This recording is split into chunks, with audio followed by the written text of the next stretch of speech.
Our story is about the faith and fire of Elijah prophecy.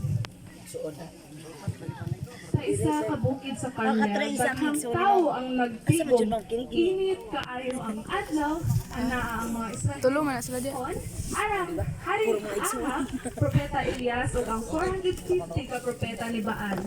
Sa bukid, nagtindog si Elias, ang usa ka propeta sa Ginoo. Nagkatubang sa mga propeta ni Baal, ang katawhan sa Israel nagtan-aw, nagpaabot kinsa ba jud ang tinuod nga Dios.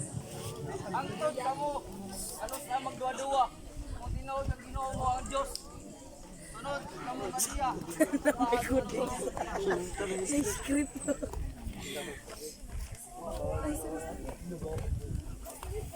Walay nitubag, nagsugyot si Elias og hagit na makapadaog sa panaglalis. Na kamo duha ka baka.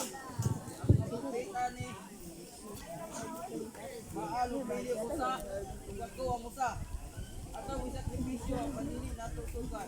Bago nato ang atong mga Dios ang dalaw kalayo mao tinuod nga Ginoo. Ipanday sa mga propeta ni Baal ang ilang halaran. Sukad buntag hangtod udto sila nagsinggit.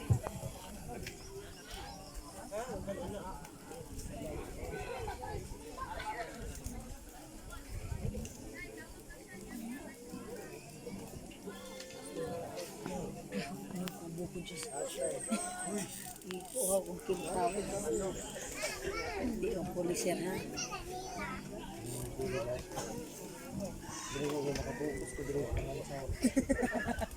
Ngancor deh.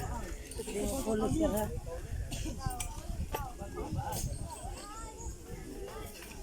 Apan walay tubag. Niabot ang kaudtuhon ni sulti si Elias. Singgit pagid mo.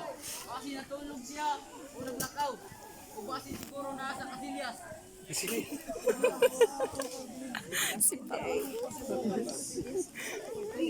Ihiwa nila ilang kaugalingon, nitulo ang dugo.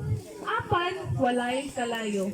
Unya nitindog si Elias. Gawol kamo diri. Ipahiuli ni Elias ang halaran sa Ginoo gamit ang napulog duha ka bato. Usa para sa matagbanay sa Israel, isudlan niya og baka ug gilukupan og kanal. Apan wala pa diha nagtapos.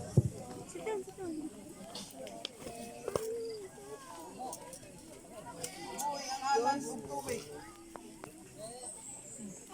Uy, basa. Wata pag-usab, usab.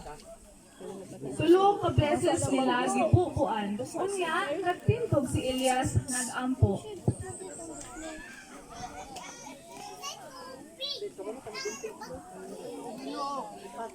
Sa imong Israel. Kita karon nga ikaw ang Dios sa Israel.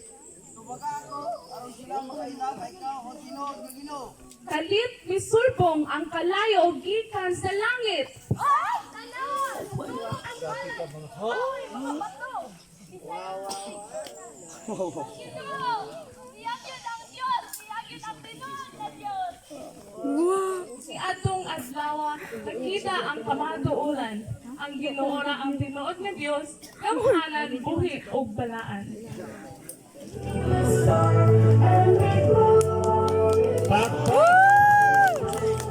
Thank you, Unit